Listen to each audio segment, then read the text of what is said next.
a question dodged. The bottom line is illegal immigrants are being processed at the border and released into our nation that have either not been tested or tested positive for COVID. I don't think I'm going to get a straight answer from you. I have another simple question. Do you believe that the policies initiated by President Biden since his inauguration have impacted the issues on the southern border and increased illegal crossing? Do you believe the cartels were paying attention all last year when then candidate Biden was messaging that he was going to weaken the law enforcement mission, provide some kind of a path towards amnesty or citizenship, process when the illegal crossings in a manner that was more conducive to their reception in the United States? He messaged that again and again and again. Do you think the cartels heard that? Do you think that maybe had something to do with what we're dealing with right now? Congressman, I share a background with Ranking Member Katko and Congressman McCall. My goodness gracious. I'm not going to get a yes or no out of you. You know what I'm going to do? I'm going to submit my questions in writing, because you're not here to answer hard questions, sir. You're here to repeat narratives that's been prepared by staff and attorneys. And I don't appreciate you dodging these questions. Mr. Chairman, I'm going to yield my time and submit my questions officially in writing to the Secretary, and I'm going to expect them to be answered. And if they're not, we're going to make some noise. I yield. Gentleman's time has expired. Chair recognizes gentleman from New Jersey, Mr. Payne. Thank you, Mr. Chairman. I believe that when a witness is before us, he should be given the opportunity to answer the question and not shout it over. So in that vein, I will try to do that. Mr. Secretary, we've seen a lot of criminality, charged insurrectionists from the attack on January 6th cite President Trump's words as their reason for participating in the attack. For example, Garrett Miller, who was charged for his role in attacking the U.S. Capitol, said that, "I believe that I was following the instructions of President Trump." Robert Sanford, who has been indicted for attacking Capitol Police officer, our law enforcement, the people that defend us, as was just stated by the previous member, our law enforcement, that he attacked, told the federal agents that he followed the president's instructions and gone to the Capitol for that day. Mr. Secretary, is it fair to say that that extremist groups see President Trump as their leader of their movement? Congressman, the events of January 6th are the subject of criminal investigations and prosecutions. So I would prefer, out of respect for the integrity of that work, not to answer specifically with respect to the January 6th event. But what we are seeing, as I've mentioned before, is a growing and persistent threat, and that is domestic violent extremism that is born of different ideologies of hate, ideologies of anti-government sentiment, ideologies of racially motivated individuals. And that is what we are very much focused on here in the Department of Homeland Security, and their words do matter. But you can't say whether the impetus for January 6th was the insurrectioners following President Trump. It is not, Congressman, something I will comment on right now in light of the investigations that are underway and the evidentiary impact of anything I say.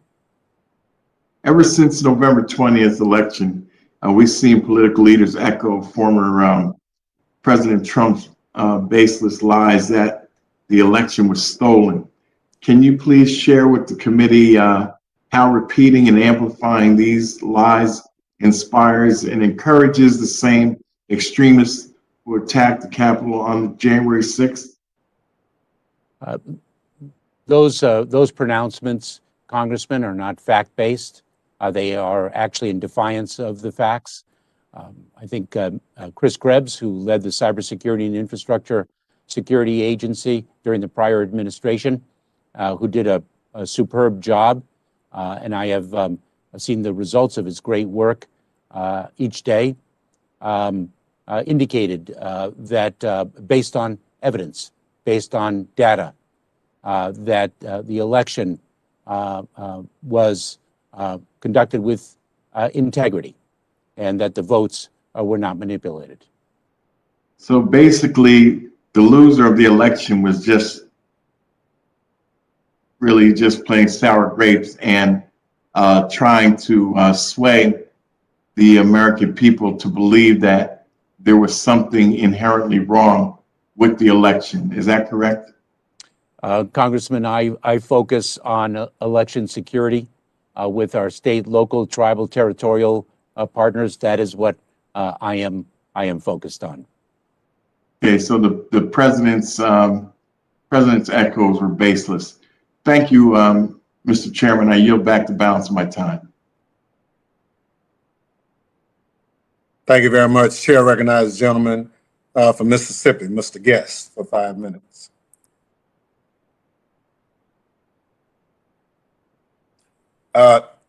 Unmute yourself. Thank you, Mr. Chairman. Mr. Secretary, the American people are deeply disturbed with the ongoing crisis along our southwest border. CBP numbers just in February show encounters of over 100,000 individuals, an increase of over 170% from the 36,687 encounters in February of 2020. This issue is of growing concern to the American public, and this is not a political issue. We are seeing calls by many members of the Democratic Party highlighting what we are seeing along the southwest border.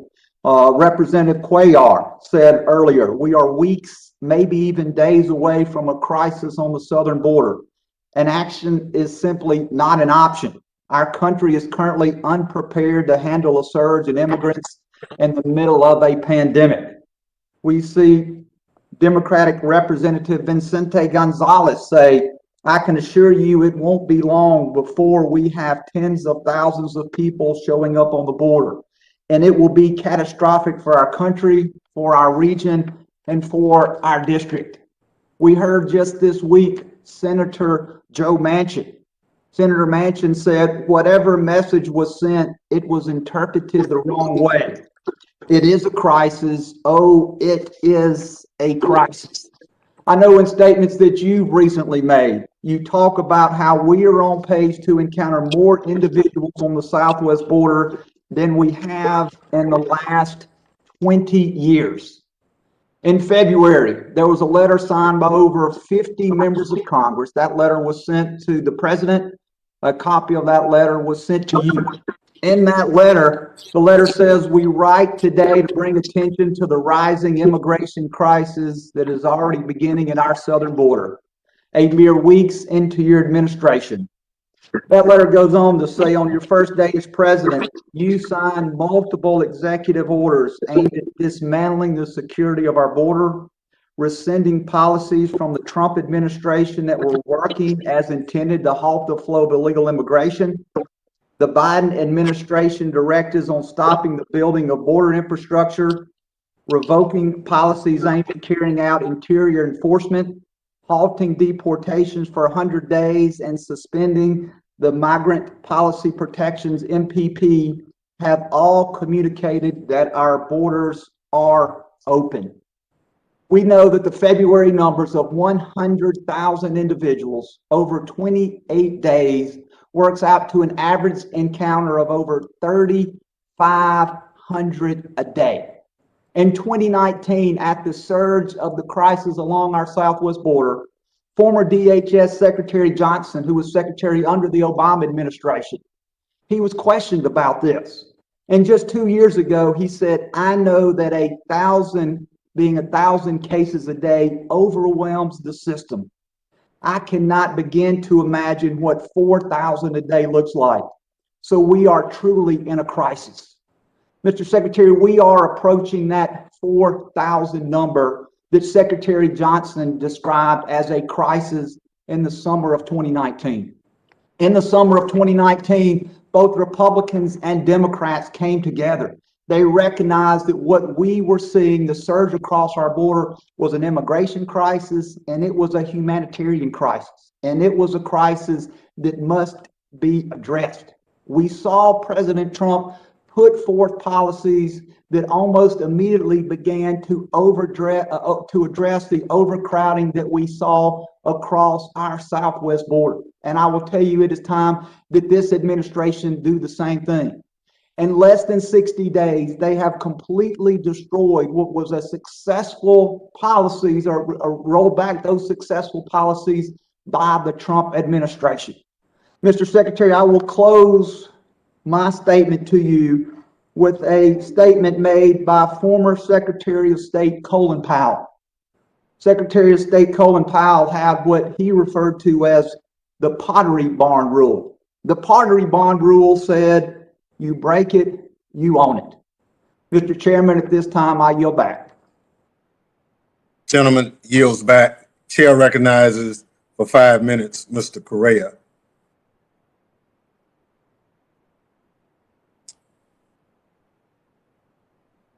Unmute yourself, Mr. Correa. Can you hear me okay? Yes.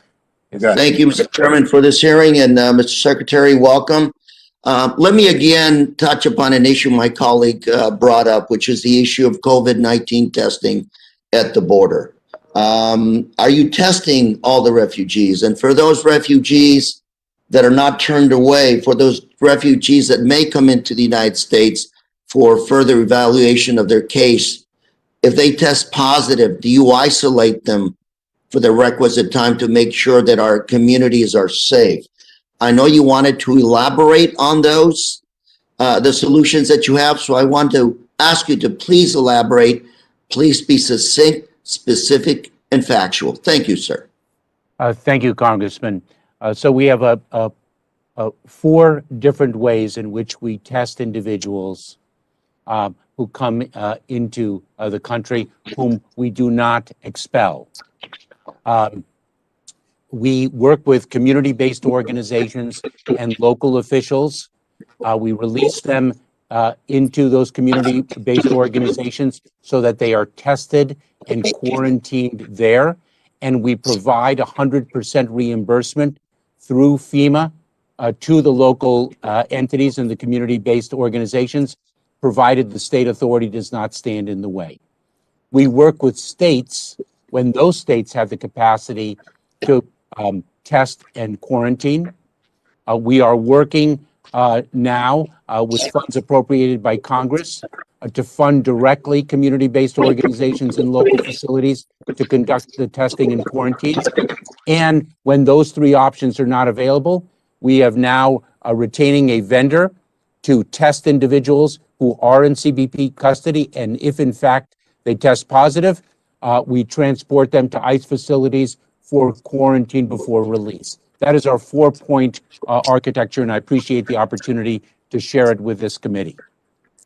Thank you, sir. Mr. Secretary, let me follow up on the refugee issue on deterrence, following our federal laws, values, principles, ending children in cages, the ending of children separation. I was watching Spanish news a few days ago. I watched an interview of a young lady, no more than 14 years old, that had gone to the border. She was stating that she had gotten raped by 7 men before she got to the U.S. border. And we talk about deterrence, and I can only imagine the drivers that push immigration north, the dangers at home, the hunger. So my question to you is, when are we going to start? What are the long-term solutions to this problem? All of us agree this thing didn't happen 1 year, 2 years. It's been going on for a long time, more than a decade, 2 decades. What are the long-term solutions? When are we going to implement them? Thank you, sir. Congressman, thank you very much. And I think that Jorge Ramos put it very powerfully on Univision, because I too listen to Spanish language television and radio, when he said that sometimes hunger is stronger than fear. There are 2 long-term solutions, both of which the president has acted upon, one of which is immediately before us, and that is to finally fix the immigration system in this country. The second is to address the root causes in the countries from which these individuals are fleeing, and specifically the Northern Triangle countries of Guatemala, Honduras, and El Salvador. We began to invest in those countries and address the root causes, and that funding was discontinued during the Trump administration, and the president is committed to restarting that critical element of an overarching approach to our border and the issues of migration that have challenged our nation for so many years. Thank you very much, sir. Mr. Chair, I yield. Gentleman yields. Chair recognizes gentleman from North Carolina for 5 minutes, Mr. Bishop. Thank you, Mr. Chairman. Thank you, Mr. Secretary, for your appearance. Others have made reference to your March 1 statement. Quote, "We are not saying don't come, we are saying don't come now." And I'd add to that in an ABC News interview that day, you refused the suggestion to say do not come, period. President Biden has said, don't come, we're in the process of getting set up. And answering Mr. McCall, you spoke of the price of deterrence. And Mr. Secretary, are you prepared to say right now that it is wrong for people to enter the United States illegally? Of course I am. So it's wrong to break the law, right? Of course it is. And so But there we can also, never be if a I may, right time Congressman, to do I'm that, sorry. or to incite migrants to do that. Am I right, sir? Congressman, of course it is wrong to break the law, and I dedicated 12 years of my career to prosecute lawbreakers. Mr. Secretary, Congressman, I didn't ask for elaboration. Here's the question that I last asked you, because you answered the question. My question is, so there can never be a right time to enter the country illegally or to incite migrants to do that. Isn't that correct? Congressman, if I may speak of the law to which you refer, because our country has... I didn't ask you to explain the law, sir. I just asked you Mr. whether or not Bishop, would you wrong. Mr. Bishop, we allow the secretary to answer your question. He's not answering my question, Mr. Chairman. He wants to go. Well, I don't want you to debate him. I'm not trying to debate him. I just want him to answer my question. Well, if I may... Let me put the question again, and then we'll see if I can get an answer to my question. What I asked, Mr. Secretary, is there cannot ever be a right time to enter the country illegally or to incite migrants to do that. Would you agree?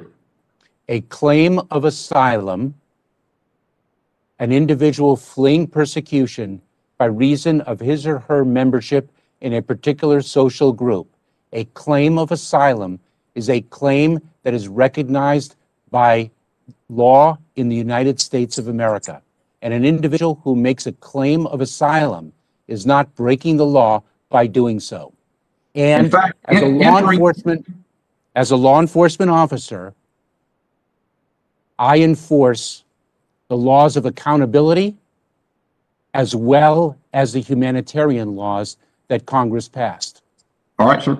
It is, in fact, entering the U.S. between ports of entry is illegal. Isn't that right? Yes, it is. Okay, so there would never be a right time for someone to do that or to incite migrants to do that. Agree? Congressman, I believe that the Trafficking Victim Protection Reauthorization Act was passed unanimously by Congress, and it speaks of the right of an individual, a young person, to make a claim of asylum and it provides for the process that we must accord that individual in making that claim. And that is a law that Congress has passed and that I am duty-bound to enforce. Are you saying that justifies inciting migrants to enter the country between ports of entry illegally? Of course, I'm not, Congressman. All right. But I just want to recognize our responsibility when a child under the age of 18, who's not accompanied by a parent or legal guardian, we encounter at the border, and what our legal responsibilities are. And those are... After the Yes, signals sir. that the administration has sent, your statement yesterday acknowledged that the surge of migrants encountered at the border is a crisis and may soon constitute a 20-year peak, correct? Congressman, I believe my language was, in fact, that the numbers that we are seeing could be the greatest, if in fact they materialize as they are trending, could be the largest numbers we have seen in 20 years. Has this extraordinary surge taken you by surprise, or did you expect it?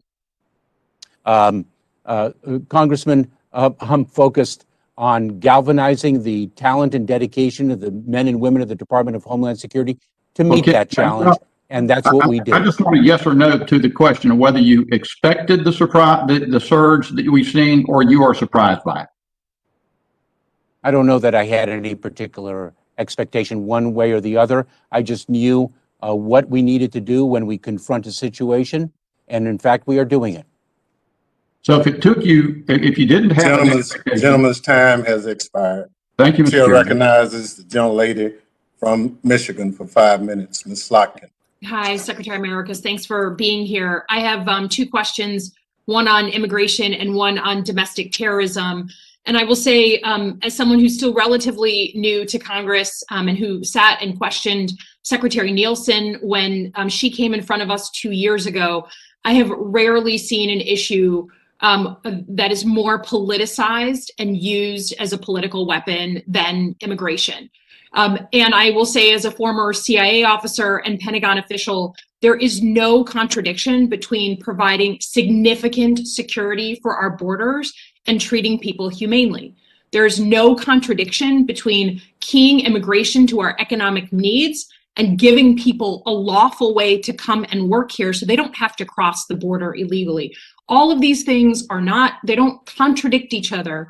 I just have a hard time with this idea that it is literally used as a political football. That being said, I think we need to be clear-eyed about the numbers that are coming over the border, just as we were 2 years ago when the massive surge led the Trump administration to put children in cages as a way to deter them from coming, from families from coming. We have large numbers coming over the border. We know larger numbers are coming over the border.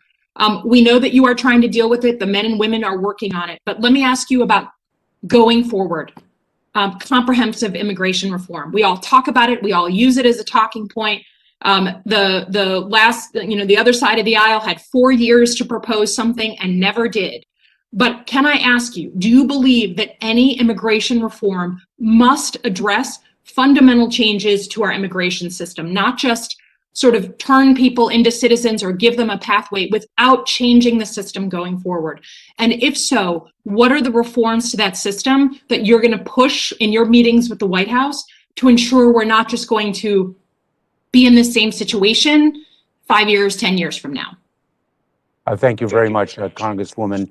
I do believe in immigration reform and always have, and I think everyone agrees with the need for it. I believe that the president put forward on day one a bill that set forth a vision to achieve exactly that which you speak of, which is fundamental reform to a system that we all know is broken. I know that there are critical elements of that bill that are before the House and upon which the House will soon vote. And I think they strike at some of the core needs, the core fixes that the immigration system requires to move us forward in a better way.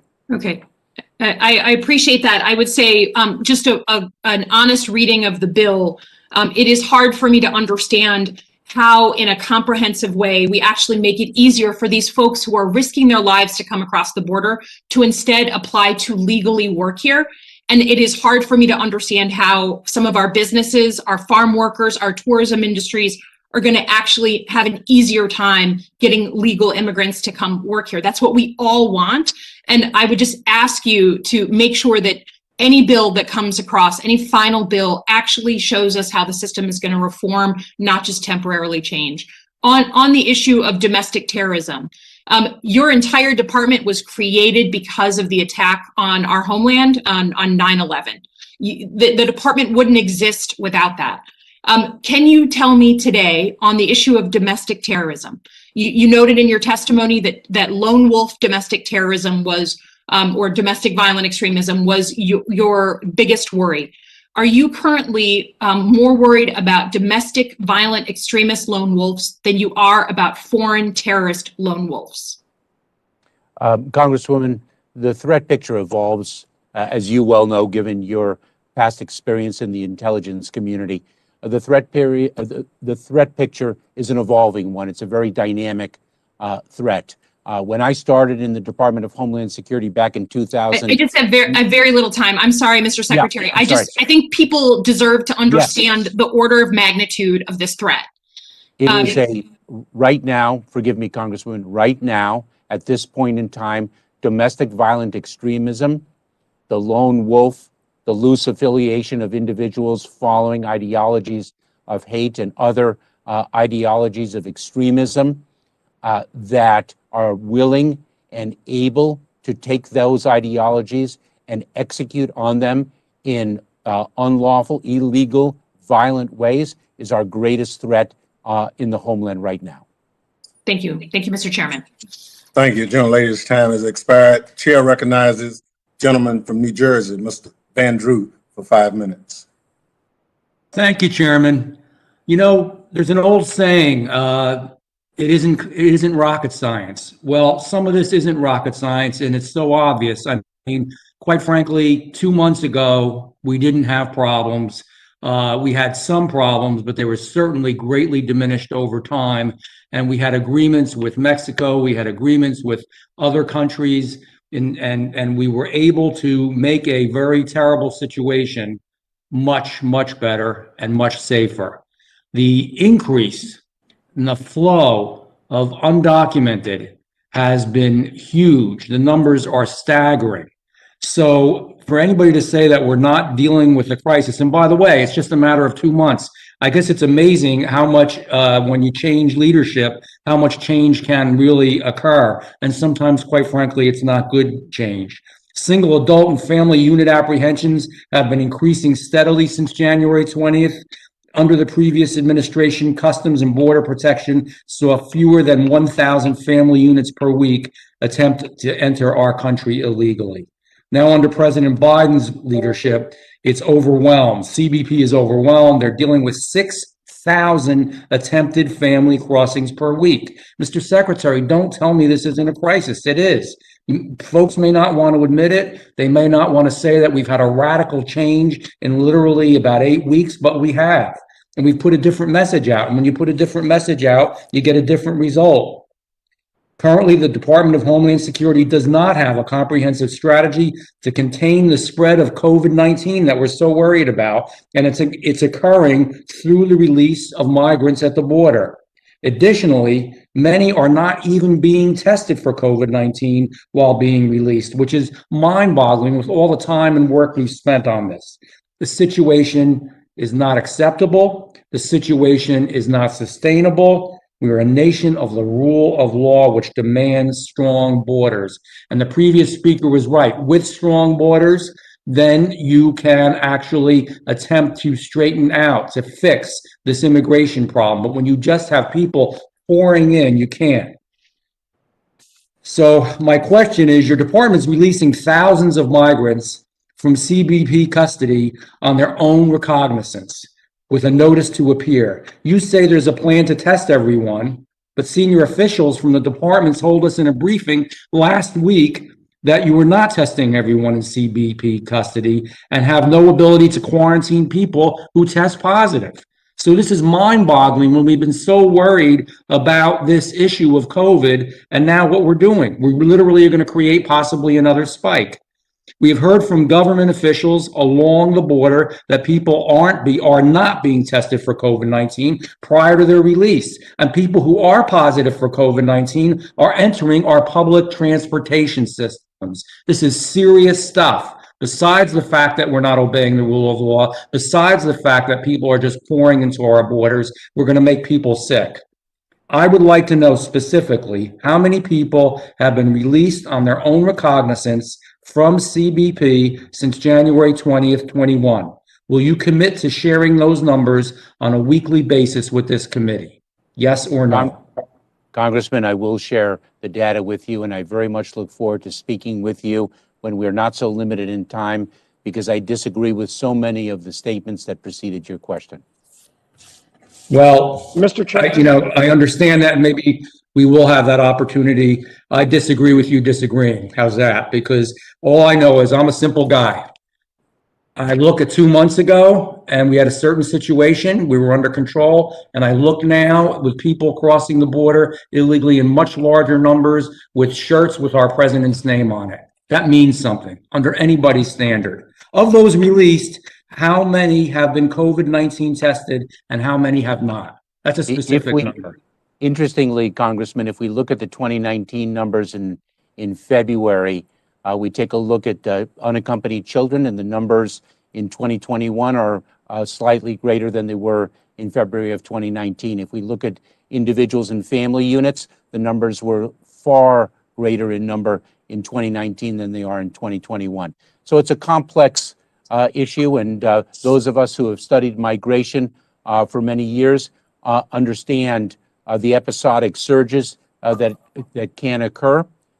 And we used to think that it was seasonal, and now our thinking is a bit different. And I very much look forward to speaking with you about it. Well, thank you, as I do you.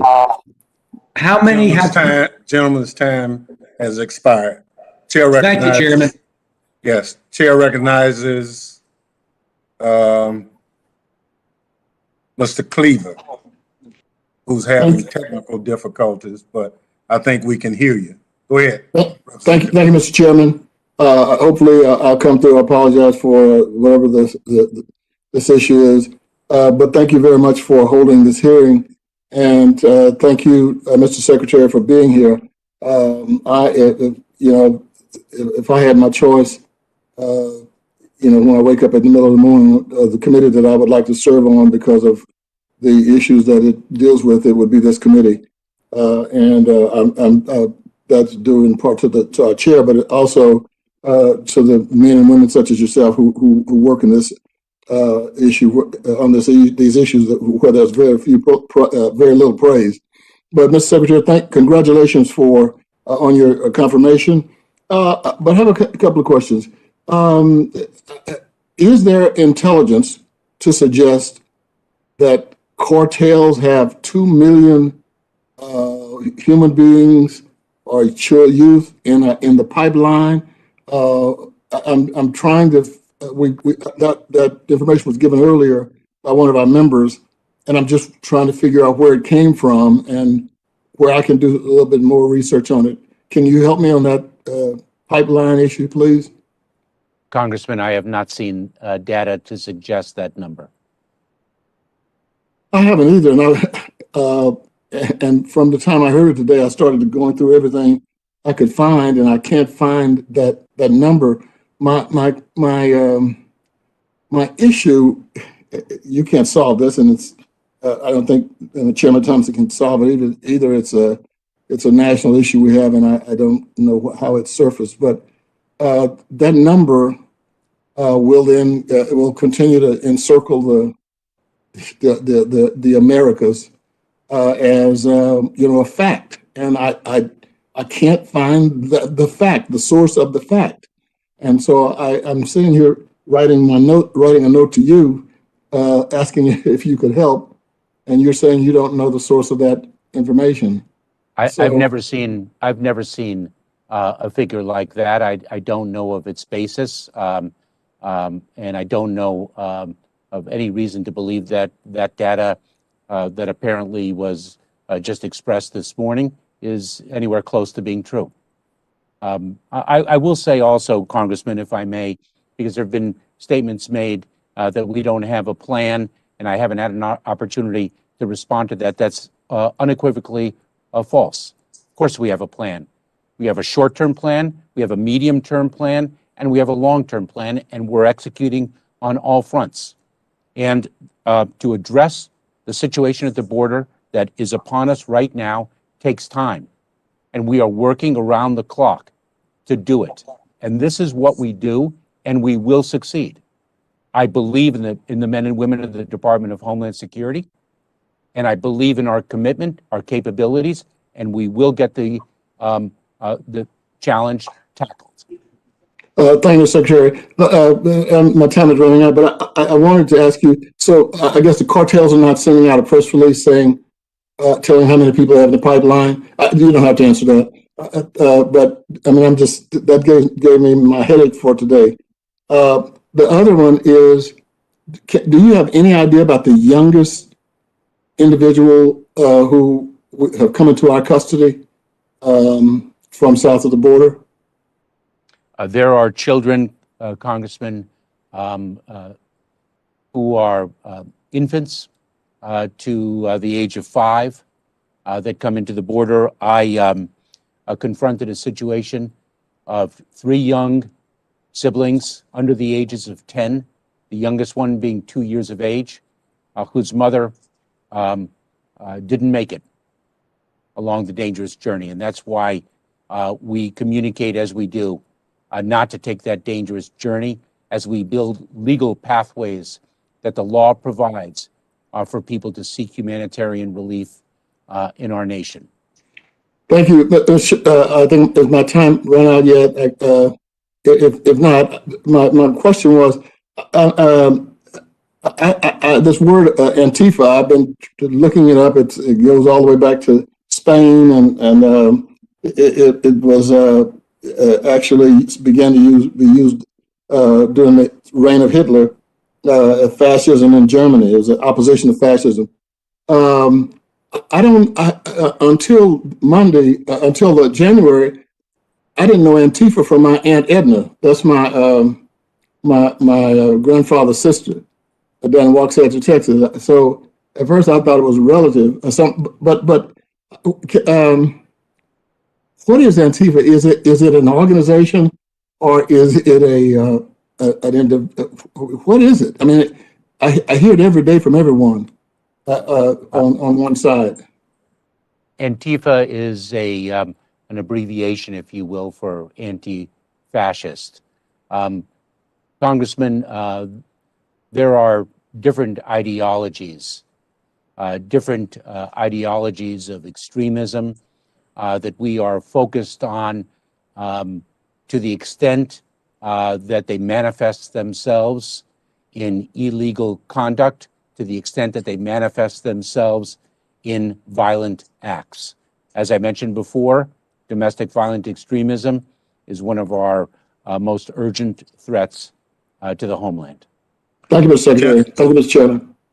Gentleman's time has expired. Chair recognizes gentleman from South Carolina, Mr. Norman, for 5 minutes. Thank you. Mr. Secretary, I've got two brief questions. When an alien crosses a line into America on his own, didn't go through any checkpoint, is he deemed an illegal? It is an illegal crossing when an individual crosses in between the ports of entry. Is he sent back to his country of origin? Are you speaking of right now, if it's a single adult, the individual is expelled under the authority of Title 42 of the United States Code, which is the CDC's public health authority. So he's illegal and he's sent back to the country that he's from. The individual has made an illegal crossing and he is expelled into Mexico, Congressman. Okay. Secondly, what is the number of illegals that are testing positive for COVID according to your records? Congressman, I would be pleased to provide you with that data subsequent to the hearing. I don't have the figure before me, and I apologize. Okay. The other thing, it's been reported you're going to be giving a briefing with the Congressional Hispanic Caucus. Is that true? I believe that is this afternoon, Congressman. Will you give the Republican caucus or the RSC or the Freedom Caucus a meeting as well? Absolutely, Congressman. I have committed from day one to approach my work and execute my responsibilities in a bipartisan manner. Okay, I'm gonna yield 1 minute to Ranking Member Katko. Thank you very much. And Mr. Secretary, I just want to have a point of clarification. We were in El Paso this weekend, and we were at the Customs and Border Protection facility there.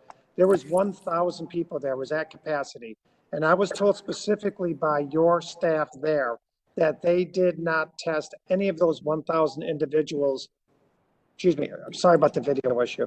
They did not test any of those 1,000 individuals at that facility. And that was a concern to me because they were all close together and the Border Patrol agents had not all been vaccinated. In fact, less than half have been vaccinated. And then they are transferred elsewhere. And so the time when they're in that facility, they are not vaccinated. I mean, they're not tested or vaccinated, and then they're sent to another place. Are you saying that maybe tested when at another place?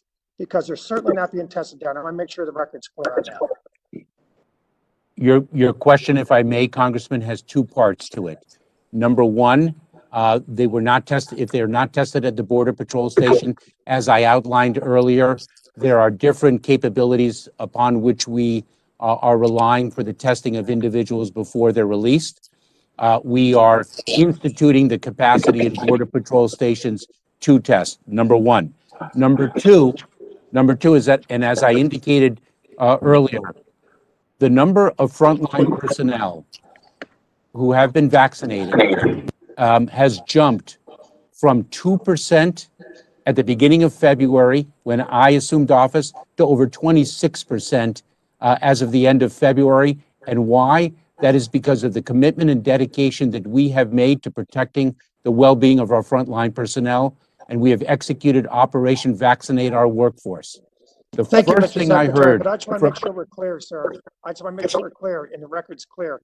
Not a single person was tested at that facility, and they were being, as we were there, they were people being transferred from that facility to elsewhere. They're there at least 72 hours. They're not being tested. The Border Patrol agents are being exposed, and then others are being exposed because they're being sent elsewhere before being tested. That's a fact.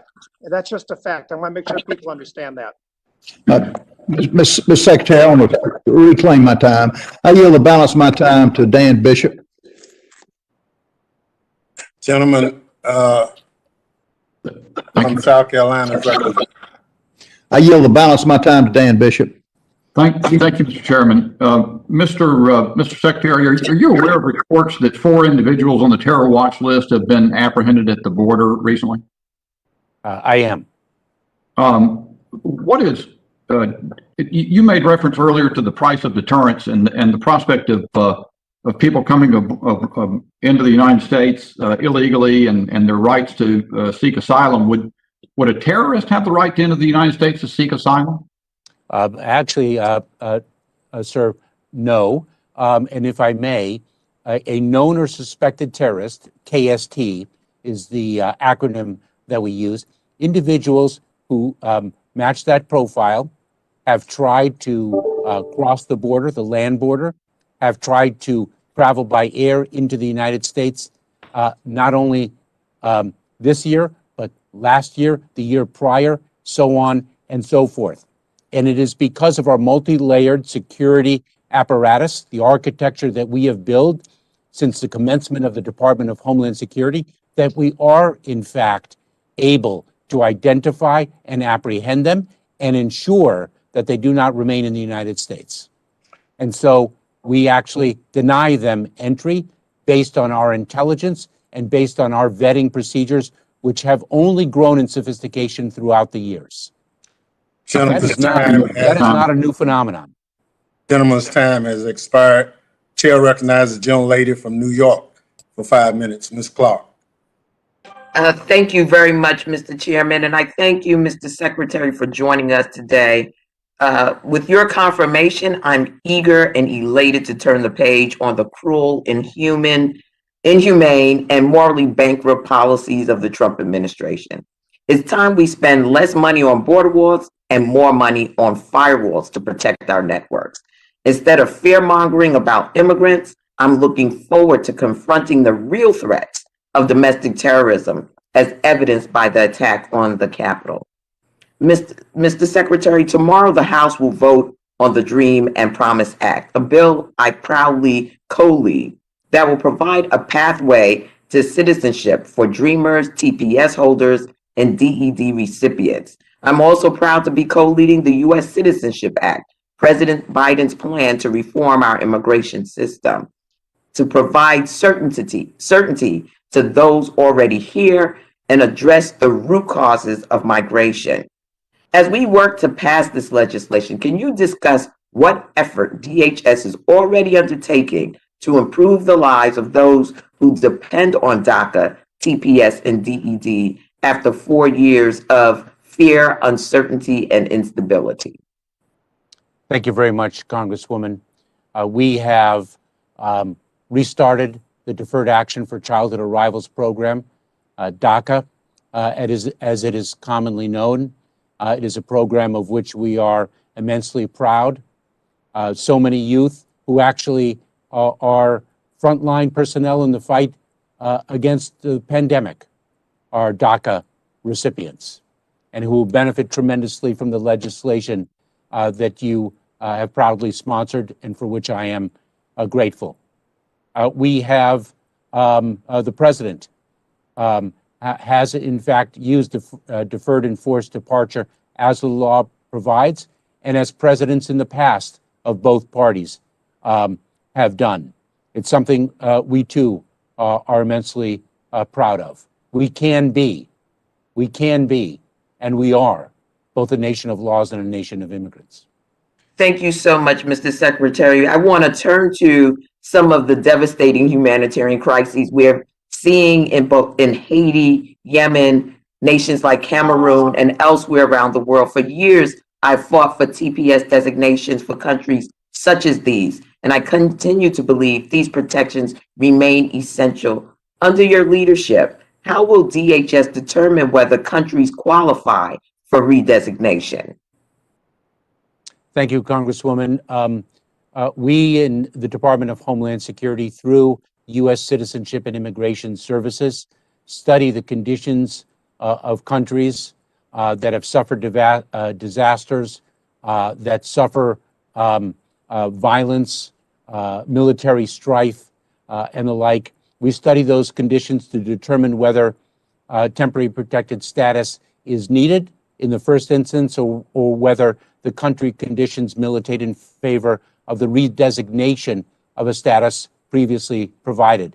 We do so in consultation with the Department of State that also studies those country conditions, and that work is underway with respect to some of the countries that you have mentioned. Thank you again, Mr. Secretary. I currently chair the Subcommittee on Cybersecurity, and I appreciate the department's renewed emphasis on its cybersecurity mission. Following SolarWinds' supply chain attack, many have suggested that hackers slipped through our federal network security programs, including Einstein. But Einstein, a signature-based intrusion detection program, was never designed to detect or prevent a SolarWinds-style supply chain attack. That said, for years, experts have warned about the security limitations of Einstein, and recent breaches make clear that we must rethink our approach to federal network security, move away from legacy technologies whose security benefits have diminished, and put resources into tools that will defend against modern threats. How is the department planning to modernize its approach to the federal network security? Congresswoman, we are very focused on that. You are correct that Einstein is a perimeter protective measure that addresses known threats, and the SolarWinds exploitation was not something that Einstein was designed for. Similarly, we have continuous diagnostics and mitigation, which is a critical tool. We are looking intently at those tools and what other tools can complement them to address unknown vulnerabilities and zero-day threats. We spoke about this earlier this week within the Department of Homeland Security with our CISA leadership, and our senior counselor for cybersecurity. We Well, are I look grateful to forward. this committee. We're grateful to this committee, actually, to fund CISA with $650 million, and we now are resourced to explore and implement new technologies to supplement those we already have in place. Well, my time has expired. I look forward to further conversation with you within this space, and I yield back, Mr. Chairman. Thank you. Gentlelady yields back. Chair recognizes gentlelady from Michigan, Iowa, Ms. Miller Meeks, for 5 minutes. Thank you, Mr. Chair, and thank you, Senator Mayorkas. Secretary Mayorkas, I am a former director of the Iowa Department of Public Health and a physician. During my duties as the Director of Public Health, I visited all of my county public health agencies, and several of the counties had dramatic spikes in tuberculosis because of the effects of immigration when they had not had an increase in tuberculosis or other infectious diseases in over 5 decades. I was at the border on Monday in El Paso, and yesterday I introduced my first piece of legislation, the REACT Act. This bill would require DHS to test for COVID-19 any migrant being released from CBP or ICE custody into the U.S. I've heard conflicting things today about testing. When we were there, migrants were not being tested, and they were released into the community, and often released into communities without knowledge of that community or foreknowledge. And what you said was that COVID-19 testing is required, and then isolation or quarantine once they've reached a community-based organization or an NGO or a sponsor. So very simply put, do you support or require testing for migrants before release, be it catch and release, be it released to a phone number on the shirt of a 1-year-old unaccompanied minor who has been to the border, or released into a community or to an NGO? Congresswoman, can I take a minute, because I think there's a miscommunication here with respect to when that testing occurs. It is indeed our policy to test individuals who arrive into the United States, who are encountered at the border in between the ports of entry. It is our policy to test them. We did not have the capacity to test them at Border Patrol stations. We have since begun to build that capacity so that we can do the testing there, in addition to the other 3 means of testing individuals that I outlined in response to Congressman's earlier question. We do support the testing of individuals, and that is indeed our policy, and we have implemented practices to execute on that policy. I hope I've answered your question. Thank you. You said you support, but you don't require testing, and we know that in Brownsville, 108 migrants showed up in Brownsville and tested positive for COVID. Your department also recently announced it would be canceling an information sharing agreement with the Department of Health and Human Services.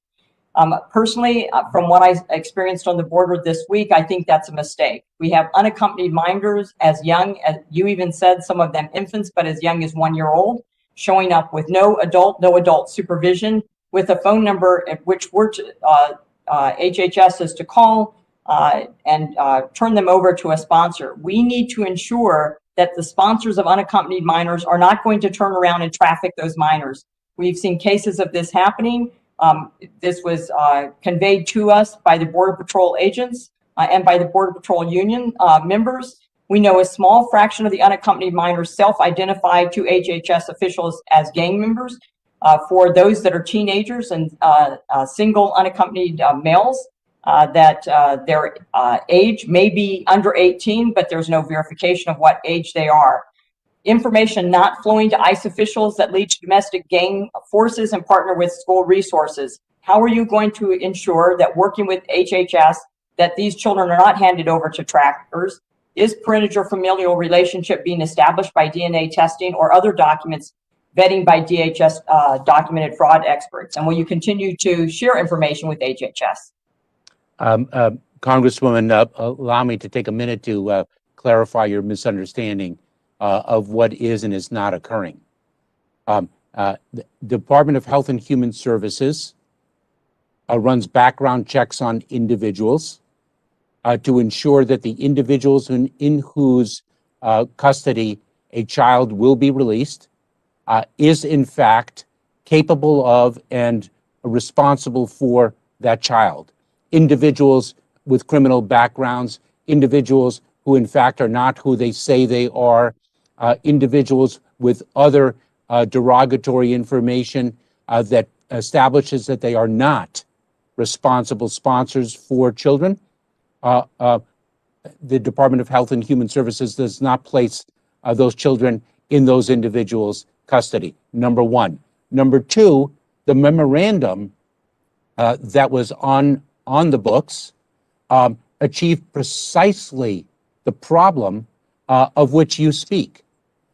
Individuals who were responsible sponsors were reluctant to come forward because their information with respect to their presence in the United States was turned over to ICE, despite the fact that they might be lawfully present, despite the fact that they may be perfectly capable and responsible for the needs of the child, and despite the fact that they may be a close relative, even a parent or legal guardian of that child. That memorandum that existed on the books chilled the very responsible conduct that underscores your question as a physician, and it is precisely the reason why we did not continue with that memorandum. The concerns that underlie your question are our concerns as well. Thank you. And if I have some additional time, we also found that the border wall construction that had been funded. Gentlelady's time has expired. Chair recognizes the gentleman from Texas, Mr. Green, for 5 minutes. Thank you, Mr. Chairman, and I thank the witness for appearing. I have had hearings taking place at the same time, and my questioning in each hearing took place at the same time. So my apologies for being a bit tardy, and I may have missed some things that have been said. But I do want to speak briefly about Texas and the fact that the announcement by the governor of the state of Texas to lift the statewide COVID restrictions came at a time when the CDC director was urging governors to keep some restrictions in place to decrease the amount of virus in circulation. And I would also add that authorities in Houston found that the UK variant of COVID in Houston is in 31 of 37 wastewater treatment plants, suggesting, in their words, ongoing and uncontrolled community spread of the more contagious strain of the virus. So, Mr. Secretary, your concerns that you might have about Governor Abbott and other governors dismantling the public health measures contrary to the advice of public health experts, please. Let me, if I may, Congressman, say the following three things. Number one, we are encouraging individuals, organizations, government officials to follow the CDC guidelines and to encourage everyone to do the same. We are advocating strongly to ensure that everyone in the United States is vaccinated for the sake of the public health. We are following the science and the data. And third, we are hopeful that state leaders will permit us to reimburse state and local organizations and community-based organizations that perform testing and quarantine individuals who've crossed the border so that we can ensure the public health of our communities and of the individuals themselves. Thank you. Moving to another area quickly. The president has proposed a $4 billion 4-year interagency plan. I'd like to get your opinion as to just how important this plan is, because it's supposed to address underlying causes of the migration in the region. It is very important. It is of critical importance. We are, as I mentioned earlier, we are taking short-term actions to address the situation at the border. We are taking medium-term actions, such as building lawful pathways that the laws of our country permit. And we have long-term solutions to make lasting change. And the infusion of resources in the countries of origin from which these individuals flee, the $4 billion of which the president has spoken and to which he is committed, is precisely that, to get to the root causes. Because we can talk about the pull factors, which certainly a number of us have referenced this morning, but we have to understand that the push factors are so extraordinary. Imagine loving parents willing to allow and to their young child under the age of 18 to leave home, traverse Mexico alone to reach our southern border. That speaks of the level of desperation. And we must address the root causes that lead a loving parent to do that. And that is what the $4 billion are designed to do. Thank you, Mr. Chairman. I will yield back any remaining time that I have. Gentleman yields back. Chair recognizes gentlelady from Tennessee, Ms. Harshbarger. Thank you, Mr. Chairman, and thank you, Secretary, for being here to answer these questions. Last week, your Chief Medical Officer and Assistant Secretary for Border Immigration Policy told the committee in a member briefing that CBP does not have the ability and is not testing everyone in their custody before they're released. How many have been released? Do you know that? I'm sorry, Congresswoman. I think I committed earlier to providing that number to a fellow member of your committee, and I will certainly provide it to you as well. And as I mentioned, U.S. Customs and Border Protection did not have the capacity to test in its facilities, and now we are entering into a contract with one vendor to begin, and we will expand as needed so that we can test in a CBP facility when the other mechanisms of which I have spoken are not available. Okay, so you do not know how many have been released, and how many of those individuals were tested? Do you know that? I'm sorry, I will get the data to you, Congresswoman. I apologize, I don't have it before me this morning. Okay, you know, as a U.S. citizen, we have to present with a negative COVID-19 test within 3 days to re-enter the country if we've traveled internationally. And, you know, you can't tell me how many been released or how many were tested. We absolutely need to institute and carry out a valid COVID-19 testing program in order to be able to measure these results. So that's imperative. But I will go on. I'm on the Cybersecurity and Infrastructure Subcommittee, sir, and I'm really interested in the critical infrastructure designations of domestic supply chains. And that's something, as a pharmacist, I've been talking about for 25 years. You know, we're so reliant on adversarial nations such as China. And what do you see in the future with that? You know, we listened to a hearing about solar winds and how they infiltrated, and we don't even know how they infiltrated those entities. You know, we upload and apps every day, and, you know, we try to keep on top of things, but it's unfathomable to me that we don't even know how that system was infiltrated. You know, like I say, as critical infrastructure goes, what are your plans to ensure that we have domestic supply chains for things like finished pharmaceuticals or chemicals, that we won't have to be reliant on adversarial nations such as China? Congresswoman, your question is a very important one and touched on a number of different subjects. We've learned a great deal about the solar winds exploitation. I want to assure you of that, and I would be pleased to share information with you in that regard outside of the context of this morning's hearing. Your question touches upon a number of very significant areas of focus of ours. Number one, the supply chain and the security of the supply chain. Number two, the fact that we do have nation-state actors that employ cyber capabilities to exploit our supply chain and our critical infrastructure, and the importance of securing our critical infrastructure. And some areas of critical infrastructure are far more advanced in their cybersecurity than others, and that is one of our critical areas of focus, is to make sure that we frankly raise the bar across the national landscape. It is so vitally important, and I think your focus on it is spot on.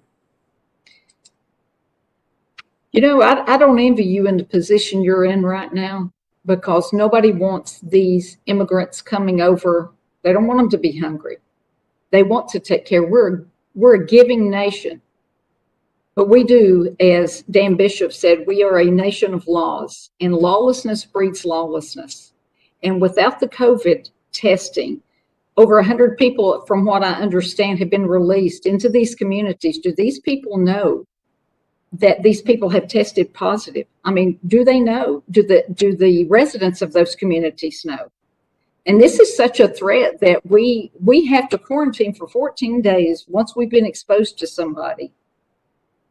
And these people have no quarantine whatsoever. Congresswoman, let me say, we are indeed a nation of laws, and you are correct in that regard. We are also a nation of immigrants, and we can and we are both. And I appreciate your note on the humanitarian side at the very outset of your question.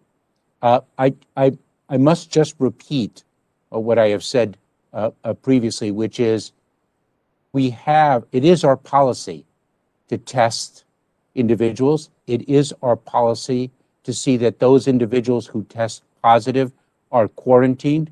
We have implemented different mechanisms to achieve that policy.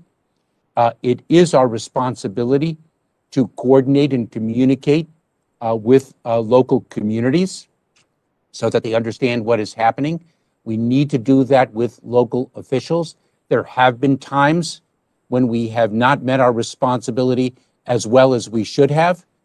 Those instances are brought to the attention of leadership, and they are addressed, and we improve based on the mistakes made.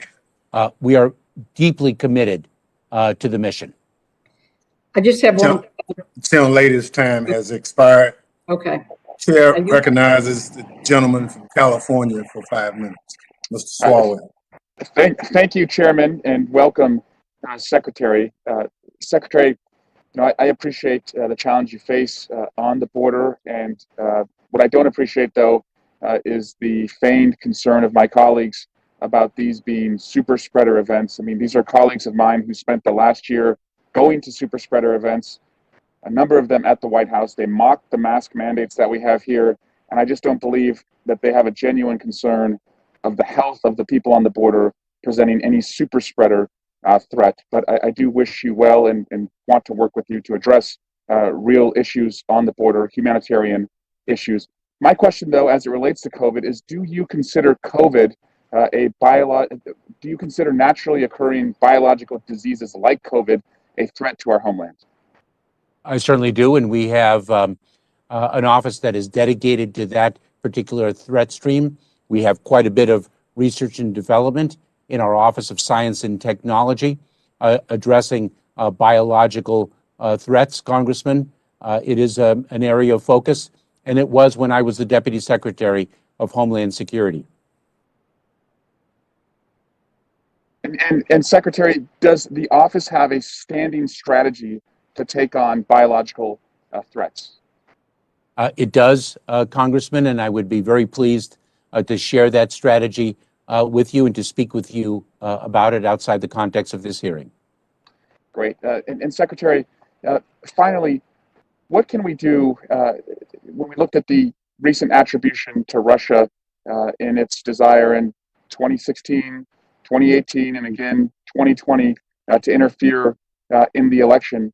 What can we do to make sure that we learn from the mistakes of the past in our responses, and that as we go into a midterm election, that they are nowhere near as successful as they have been in the past? And I say that because I do think Chris Krebs and his team did the best job that we've seen in the last 4 years. But what can we do to still make sure that we attribute it to them, we publicly shame them, we stop the behavior, and we educate the American people about what their intent is? Congressman, we have quite a number of tools in our toolbox to address adverse actions by state actors. And certainly we evaluate each threat to the homeland based on the facts and the dynamics that it presents. And I know the National Security Advisor of the United States has spoken on this very subject, and that we have met on it as a government across the federal government. And I don't want to speak further Sure. to that. Val Demings and I are headed into an Intelligence Committee hearing. Val, I'm happy to yield to you if you want to get any questions in before you have to go. Chair recognizes the young lady from Florida for the remaining time. Thank you so much, Mr. Swalwell and Mr. Chairman. I'm not sure how much time you have left, but Secretary, thank you so much. Let me just make one thing clear.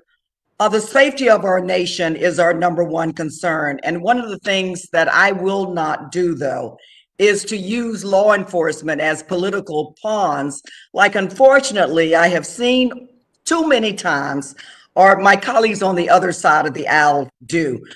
Since I have been on this committee, long before you and under a prior administration, I've heard about staffing shortages. I've heard about low morale, training challenges with Customs and Border Patrol officers and agents. And so I know, Mr. Secretary, you just got there, but could you please update us on the status of the men and women on the front line who, regardless of the political games I see and hear too frequently on the other side, are doing the best job that they can do? Congresswoman, thank you so much for that question. I walked into office on February 2nd of this year with already tremendous pride in the men and women of the Department of Homeland Security and the men and women on the front lines. My pride has only swelled in the days since I took office. I will share with you that I was on the border a few weeks ago, and I saw the heroism, the true heroism of the men and women of the United States Border Patrol. I saw them undertake personal sacrifice to not only ensure that the border is secure, but that the needs of very young children are taken care of. And they accomplish both. I heard from them concerns about the fact that the leadership of the department in the past had not addressed their public health and well-being. I heard that from their representatives. And it is for that reason that we doubled down on Operation VOW, vaccinate our workforce, and we've made the tremendous strides that we have. It is why I am pushing for the right sizing of our workforce and the funding we need to accomplish that. I will do everything in my power to fully support the men and women of the Department of Homeland Security, because they do everything in their power to serve the American people and to do so nobly and ably. Mr. Secretary, thank you. Time from Florida has expired. I Chair yield back. recognizes gentleman from Georgia, Mr. Clyde, for 5 minutes. Secretary, pleasure to see you here today. Do you agree that we have a crisis on the southern border? Yes or no? Congressman, we have a very serious challenge, and I don't think the difficulty of that challenge can be overstated. We also have a plan to address it. We are executing on our plan, and we will succeed. That's what we do. Okay. And it's for the very reason, it's for the very reason, if I may, I apologize. It's for the very reason of which I spoke a moment ago. Okay. Extraordinary You men said- and women. Mr. Secretary, you said that to Congressman Swalwell, you said that you consider COVID to be a threat to our homeland, and a serious threat, I assume. Is that correct? Congressman, the pandemic is a threat not only to our country, it is a threat that we are tackling like never before. It's Okay. a threat throughout the world. All right, But thank the you. Congressman Thank you. Swalwell's question, I think, spoke to biological threats writ large, something that we in the Department of Homeland Security have historically addressed, thanks to Congress and the creation of an office that is Thank you, specifically Mr. focused on Secretary. it. Do you agree that U.S. citizens must present a negative COVID-19 test taken within 3 days to enter the country after flying internationally? Do you agree with that statement? Yes or no? I believe we require a negative test for individuals traveling internationally. Okay, great. Yet there are thousands of foreign nationals that cross our borders and that are released into our communities without us knowing if they've had a COVID-19 test or not, whether they test positive or whether they test negative. So there appears to be a more lenient standard for foreign nationals crossing our border illegally than for American citizens. So why is that? That is not true. What do you mean it's not true? It's unequivocally not true for the reasons I've expressed. So are we testing every, are we testing every foreign national that crosses our border to see whether they have COVID or not? It is our policy, as I have articulated before, Congressman, it is our policy to test individuals who are apprehended in between the ports of entry, to test them, and if in fact they test positive, to quarantine them. That is our policy, and we have built practices to execute on that policy. So can you assure the American people that no one who has been apprehended is released into our communities with that still test positive for COVID-19? Congressman, let me be clear. There were times earlier when individuals were apprehended and we sought to expel them, and we were unable to expel them, and we were compelled to release them, and we did not have the opportunity to test them. We have addressed that situation. So right now, as we speak right now, you're telling me that no one is released into our country that is COVID-19 positive. Congressman, allow me to repeat myself if I may. Well, that's just a yes or no question. Just yes or no. No, it's Congressman, if I may. The situation at the border is complex, and the complexity is evidenced by the questions I've been receiving throughout the morning. So please, if I may, it is our policy to test and to quarantine. Okay, but are you executing to that policy 100%? We are doing the best we can to ensure that the policy is executed 100% of the time. That I can say. Okay, the best we can. So it is still possible then for COVID-19 or for foreign nationals who test positive for COVID-19 to enter our country. That's what you're saying, I guess? Congressman, we do the best we can in everything that we do. Okay, all right. Since the Biden administration took office, thousands of people have been released into the border communities. According to media reporting, since January 25th, 2021, at least 108 migrants tested positive for COVID-19 after being released into Brownsville, Texas community, where they proceeded to travel to cities throughout the United States. The mayor of Yuma, Arizona, told reporters that migrants are not being tested for COVID-19 before being released into his community, despite assertions made by the administration, and I just heard what you said. So is it the federal government's job to enforce our laws and not burden states with a public safety crisis resulting from federal policies?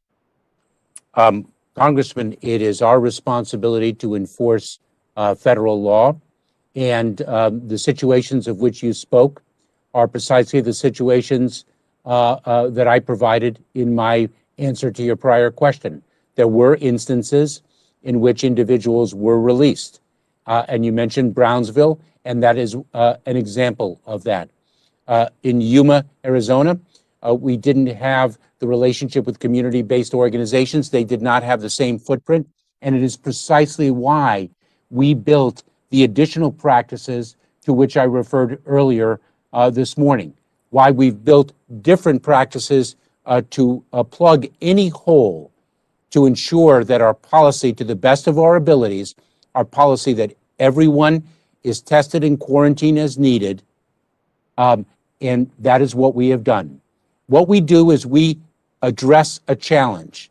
And if we see an element of that challenge that we are not addressing, then we know what we must do and we do it. And that is precisely what we have done here and across the board in addressing the migration of individuals at our southwest border. Gentleman's time has expired. Chair recognizes gentlelady from Nevada for 5 minutes, Ms. Titus.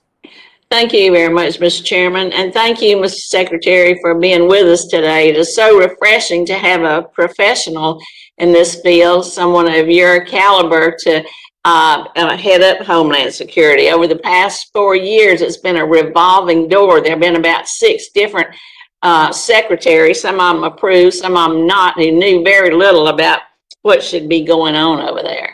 We've heard a lot from our colleagues across the aisle about the immigration problem. We concede there is one, and we're working on fixing it.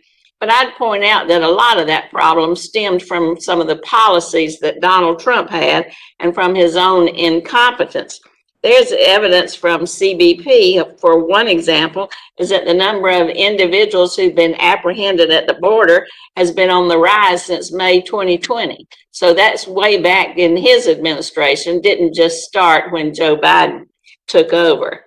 But it's not only in immigration that the incompetence of the last administration comes through. I'd like to ask you about how we're dealing with COVID and PPE. For example, Jared Kushner, the son-in-law and senior advisor, so-called senior advisor to then President Trump, told a room full of people that providing PPE and dealing with COVID was not the role of government. PPE was shortage would be solved by the free markets. Then in April of 2020, at a briefing, they stated that the strategic national stockpile was not intended for dissemination to the states. They went on to change the mission statement on the internet, because on their website, because this contradicted something else that Kushner was saying. Then he had the Project Air Bridge with some of his buddies, and who knows what happened with that. And even today, we have a survey from the past month that shows 81% of nurses are having to reuse single-use PPE. So I wonder if you could talk to us about how you're dealing with that issue, what's happening with this Project Air Bridge, how we can work together to be sure that states do get the needed equipment to fight this pandemic and that people on the front lines are protected. Congresswoman, thank you very much. As I mentioned previously, we have really put our weight behind Operation VOW, Vaccinate Our Workforce. Acting Deputy Secretary Pekoski and Doctors Gandhi and Eastman, our medical professionals, are very focused on the distribution of the vaccine and accessibility of the vaccine and an administration of the vaccine to our frontline personnel, including the brave men and women of the United States Border Patrol. If I can, you mentioned the increase in numbers beginning in May of 2020 at our border. If I may, Congresswoman, they began, I believe, in April of 2020.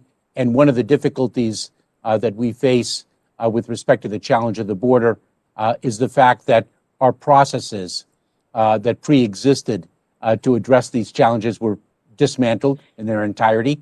And so we're addressing the numbers while we rebuild our capabilities nearly from scratch, while we rebuild lawful pathways that the law provides that were similarly torn down, and why and during the time when the infusion of resources into the countries of origin to address the root causes had been discontinued.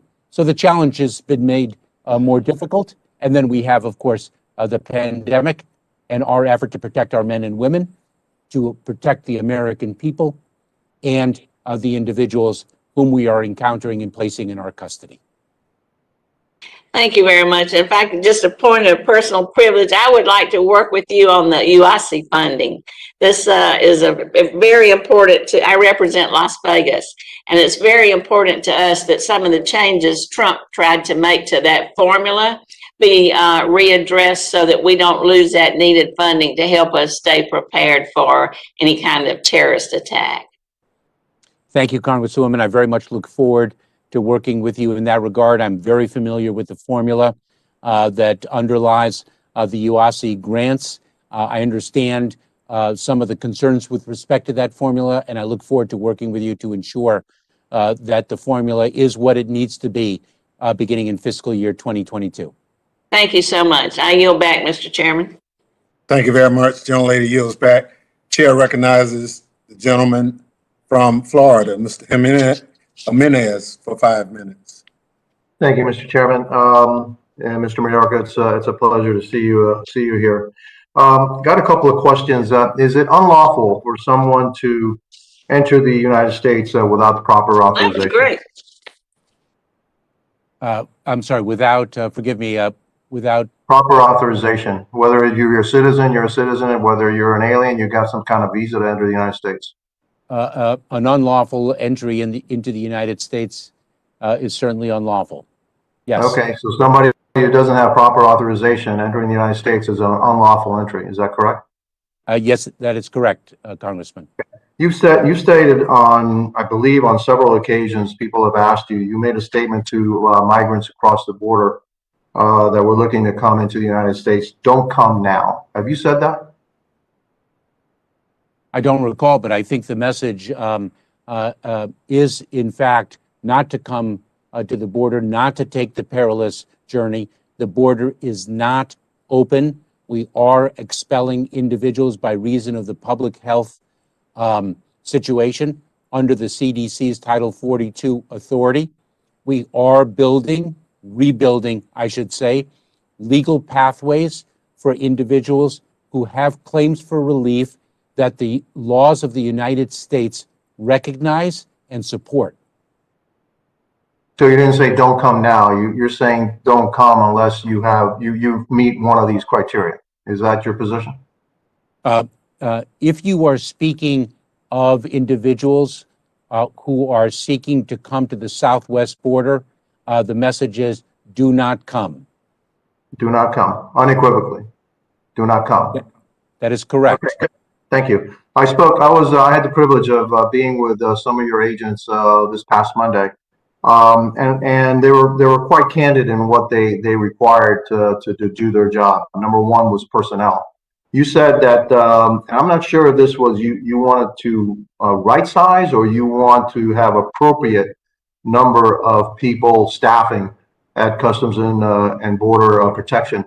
Are you going to be asking for additional personnel in your budget request to the president? Yes, I will be. Okay. Yes, I have. Thank you. The second thing that they asked, and it was pretty specific on their order, was finish the wall. And I know that the president stopped the construction of the wall, even portions of the wall that were already appropriated in a bipartisan manner. And so, are you going to be asking the president to finish the wall and the wall that has already been appropriated by Congress? No, I will not. And if I may speak to that, Congressman, even though your own Customs and Border Patrol agents are saying that is definitely something that they could use, something that they want. That is not the response of the United States Border Patrol with unanimity. And I will tell you from experience that is not the path that individuals on both sides of the aisle believe is the correct one. One of the individuals, one of the members of the United States Senate who was a hero in my home growing up was John McCain. And I remember when I was a nominee to be the Deputy Secretary of Homeland Security, then Senator McCain articulated what we needed to do to innovate and modernize our defenses along the border. We didn't, nor should we, rely exclusively on physical barriers because the border is not the same across its many miles of stretch, and the migration challenges are not the same along the many miles of the border on the south and, in fact, on the north as well. Mr. It's Secretary, a combination of things. Secretary, It is Secretary, technology. I only have a certain amount of time. I only have a certain amount of time. All right, so it's funny you say that you don't have unanimity on that. I'm talking about the portions of the wall that have already been funded. Your agents, every single one of the agents I spoke to said that they would like to have those portions finished, that there are portions that were about to be rebuilt that were stopped, and it made no sense. And so I would ask you to reconsider what you're saying. I agree with you. There are places where the wall is appropriate, and when there are places where the wall is not appropriate, because the final thing they said was they needed technology. And they need additional technology. There's apparently some kind of technology that they all really want, but that was third after building the portions of the wall that were basically stopped by the Biden administration. So I would ask you to reconsider that and talk to your border agents, and they'll tell you which portions of the wall should be built and continue to be built, and where technology would actually be a better thing. And I don't disagree that technology in some areas is a much better way of handling it than a physical barrier. Finally, that's all I have. I'm going to yield the balance of my time to Mr. Katko. You have no time to yield. Sorry. Chair Okay. recognize the Congresswoman from New Jersey, Ms. Monty Watson Coleman. Mr. Chairman, I just want to commend Mr. Carlos Jimenez for trying at least. Chair recognizes the young lady from New Jersey, Ms. Watson Coleman, for 5 minutes. Thank you, Mr. Chairman. I just want to take note of a couple of things. Number one is that we're talking to an individual who's been on the job about 2 months, trying to undo the inhumanity and the incompetency of a 4-year term before that. And we need to recognize that as we're beating him up.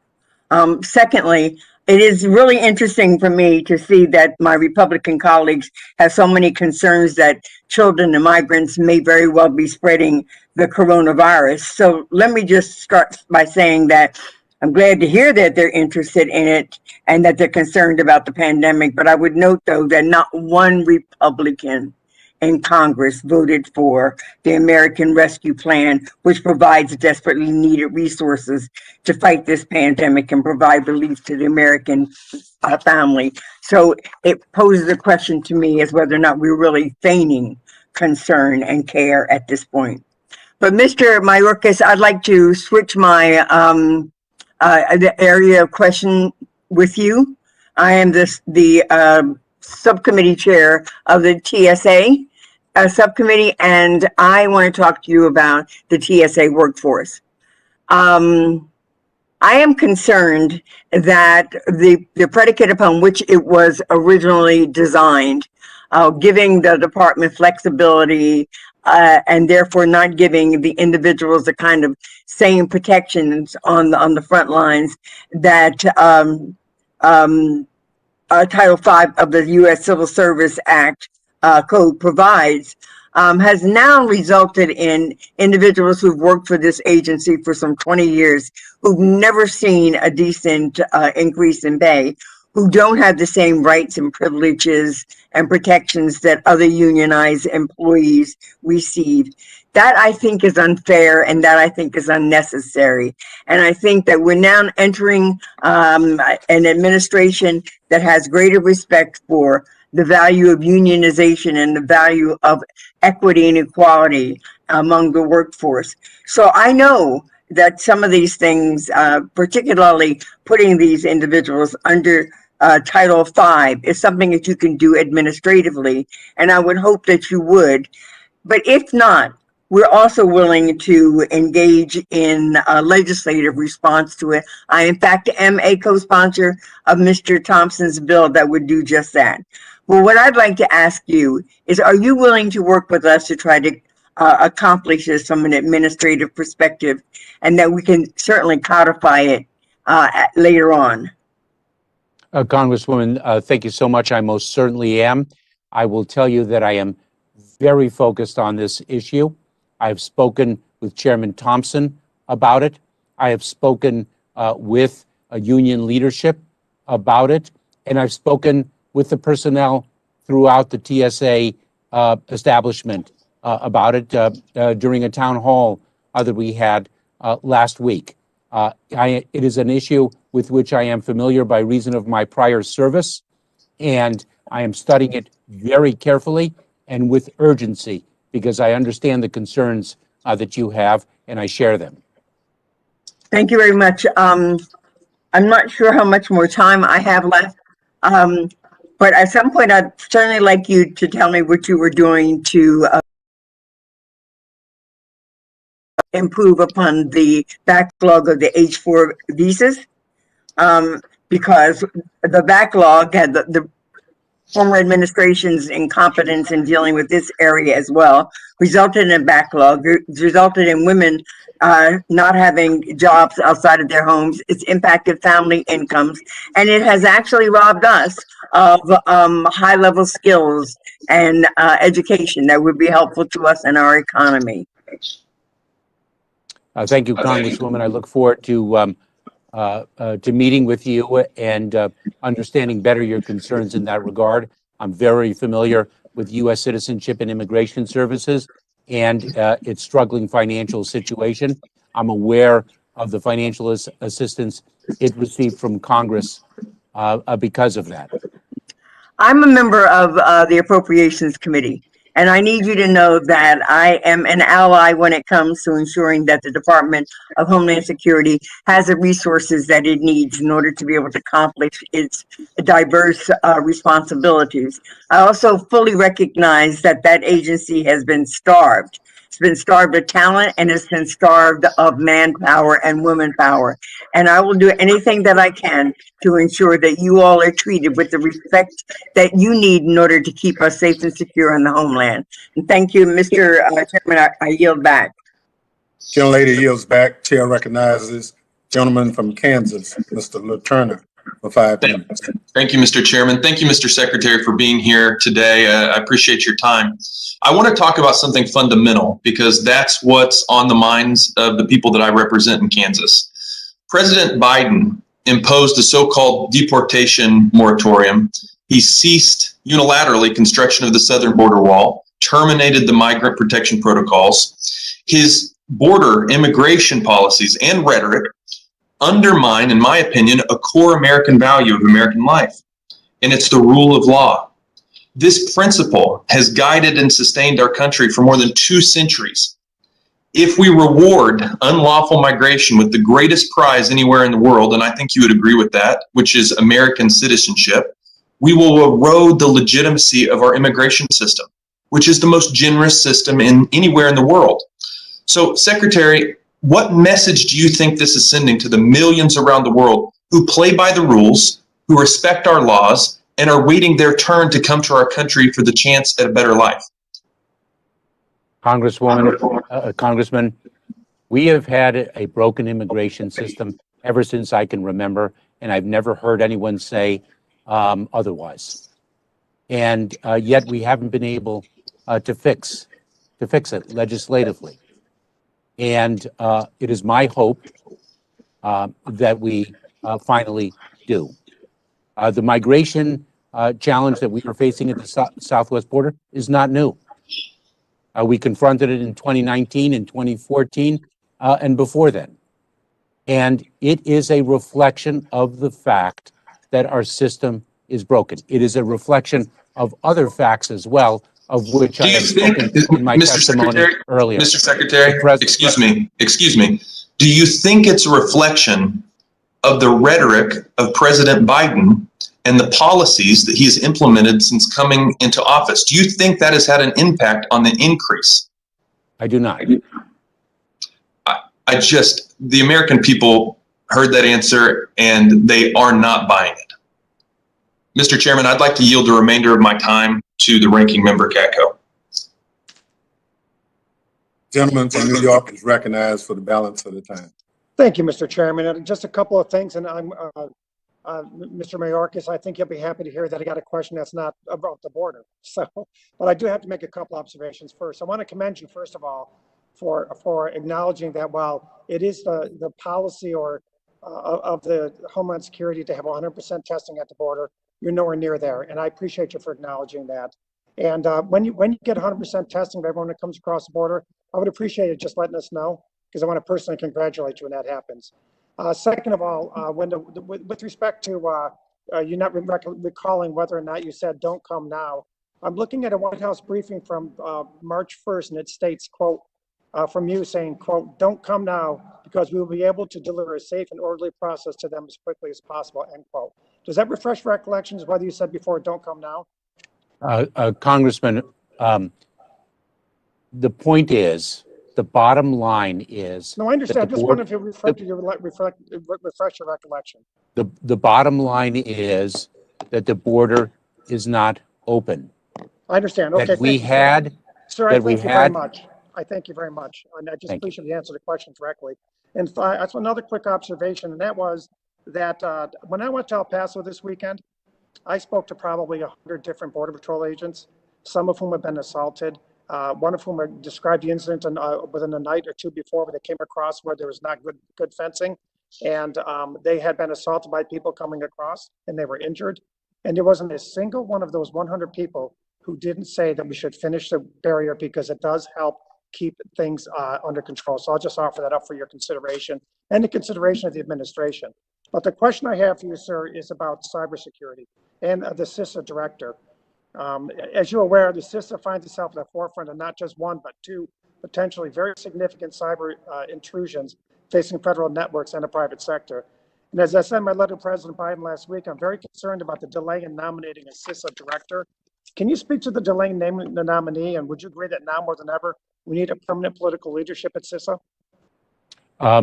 Congressman, we're very focused on filling the vacancies of leadership across the department. It's an issue that I work with the White House on every single week. And as a matter of fact, had a conversation yesterday on that very subject. I will say that yes, we do need a politically appointed Senate confirmed leadership in a number of positions throughout the Department of Homeland Security. We are very fortunate to have extraordinary talent in an acting capacity, and CISA is no different in Brandon, Wales. Yeah, he's done a wonderful job. I admit that, but acting is not the same as permanent. And anything I can do to help move that process along, let's do that in a partnership, because CISA director is critically important. Thank you. Now you're back, Mr. Chairman. Thank you. Thank you, Congressman. Gentleman yields back. Chair recognizes the young lady from California for 5 minutes, Ms. Barragan. Thank you, Mr. Chairman, for holding this meeting. Thank you, Mr. Secretary, for being with us today.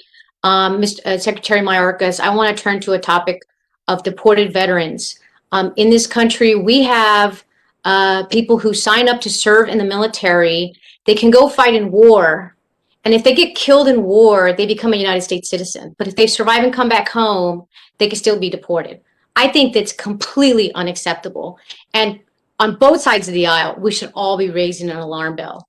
On his first day in office, President Biden put forward a plan to overhaul immigration system, address the root causes of migration, and expand legal pathways for immigration. What will the Department of Homeland Security do to support our non-citizen veterans returning home after service? Congresswoman, thank you very much for your question. I raised this very issue but 2 days ago, and I think that your use of the term alarm is a fair one. This is an issue that requires urgent action, and I look forward to speaking with the Secretary of Veteran Affairs, McDonough, to see what we can do about it. We owe the individuals who have served in our armed forces so very much. our freedom is because of them. Great. Thank you, Mr. Secretary. I look forward to following up with you in this regard. Thank you very much. Mr. Secretary, as you are aware, 2021, the Department of Homeland Security began the wind down of the migrant protection protocols and began allowing individuals in the program to pursue their asylum cases while in the safety of the United States. This is a welcome first step, and I applaud the Department of Homeland Security for moving quickly to shut down this horrific program, which exposed asylum seekers to violence and dangerous conditions. However, the process announced so far only applies to individuals in MPP with an active case before the immigration courts. There are many other people who were subjected to MPP that are not covered under the plan that DHS announced, particularly asylum seekers who were formerly in MPP. DHS has called the current MPP wind down phase 1 and has stated that asylum seekers who do not have active MPP cases should await further instructions. Will there be additional phases to the MPP wind down plan? Congresswoman, we are looking at that very question right now. As you can well imagine, we're addressing these issues that impact the southwest border in a prioritization matrix, and I look forward to conferring with you about how we are looking at it, the timing that we are thinking of. But first things first, we're going to address the challenge that we're confronting right now. Thank you, Mr. Secretary. Is there any expectation on timing on when that announcement might be made? No, I think right now we are addressing the immediate needs of the southwest border as we've been discussing throughout the hearing. Thank you. Mr. Secretary, President Biden has made a commitment to restore access to asylum at the U.S.-Mexico border, and we welcome efforts led by the president and the agency you lead to undo the MPP Remain in Mexico policy and to begin the process to be able to allow asylum seekers really the rights that they're entitled to under the U.S. law. I'd like to address some of the misrepresentations that we've heard about the situation at the border. Wouldn't you agree that it's inhumane to put children in danger? I would. And isn't it true that in some cases families are admitted because of a change in Mexican law, not U.S. policy? It is our practice under the CDC's Title 42 Public Health Authority to expel families. The limitation on that is if, in fact, at particular points in time, Mexico does not have the capacity to receive the families that we seek to expel. And then we place those families in immigration proceedings. And if, in fact, they do not have a claim for relief under the law, they are to be and will be returned. Yeah, I'm referring to a Mexican policy that has recently changed where Mexico is refusing to take some asylum seekers. Are you aware of that? I'm aware of the change in law, Congresswoman. The change in law provides that families with children of a particular age are to be in the custody of a particular organization, a government organization in Mexico, rather than the immigration authorities. And that is, as I understand it, the change in Mexican law. Thank you, Mr. Secretary. The Mexican law was passed during the Trump administration, and they did build capacity to prepare for its implementation. And with that, Mr. Chairman, I know I'm out of time. Appreciate the time, and thank you for your efforts. Mr. Secretary, I yield back. Thank you. Young lady yields back. Chair recognizes the gentleman from Michigan for 5 minutes, Mr. Meyer. Thank you, Mr. Chairman and Ranking Member and Secretary Mayorkas for joining us. I just want to second many of the concerns that my colleagues had around our border security and around the strong influx of both asylum seekers and migrants more generally at the border. And it's obviously a pressing challenge, and I hope we will continue to work together to address it. But I wanted to touch upon another area of focus dealing with immigration, and that has to do with the H-2B visa program. Earlier this month, bipartisan delegation of members of Congress from Michigan, including myself, sent a letter addressed to you regarding that H-2B visa program.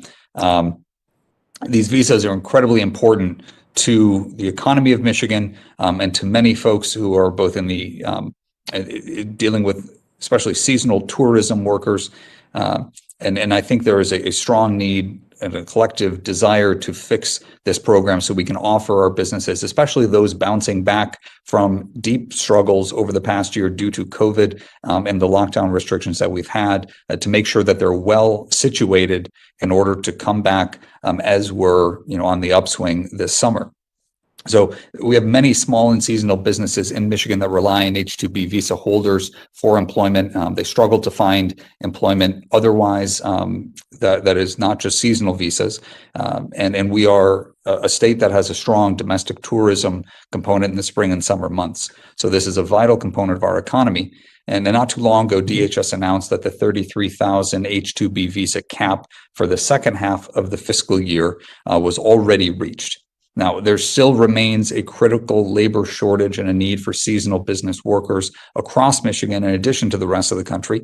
And we're experiencing significant unemployment in this country more broadly, for which, as part of the American Rescue Plan, we had very generous federal top-up of extended unemployment insurance. But we still need these seasonal workers in order to fulfill these jobs, in order to support the hundreds and thousands of American citizens whose jobs depend on these tourism sectors, especially in parts of northern Michigan. So it's essential that we have additional visas be granted as soon as possible, so we can begin to have those businesses plan to reopen for the 2021 summer tourism season. And under the law, you've been given the authority to determine if this cap of 33,000 is raised. So I guess I would like to work with your office, and again, that's why I advocate this cap be raised. So I guess my first question to you: does the department currently have a plan or a proposed timeline for making a determination on this visa cap? Congressman, thank you very much, and thank you for your letter, which I have read, and I have been studying the H-2B issue. You are correct that the annual cap has been reached. The annual cap is 33,000 in two parts, a total of 66,000. The Secretary of Homeland Security has the authority to waive that limit and issue new H-2B visas. I'm taking a very close look at that. The waiver authority has been exercised many times in the past, usually in June, as I understand it, in speaking with colleagues, and I'm looking at it with urgency because I understand your point about its seasonal nature, of course, and the summer months are looming. And if, in fact, that waiver authority is exercised, I understand that the speed with which it is exercised is vitally important to the market of which you speak. So I'd be very happy to speak with you outside of this hearing and confer about the issue of H-2B visas. I do thank you, Mr. That there's. Oh, I'm sorry, Congressman. I do think there are some reforms needed in that program, but perhaps they will not be accomplished in short order, understanding that of the urgency with which you speak for the people of Michigan. Yeah, thank you, Mr. Secretary. I'm glad that you appreciate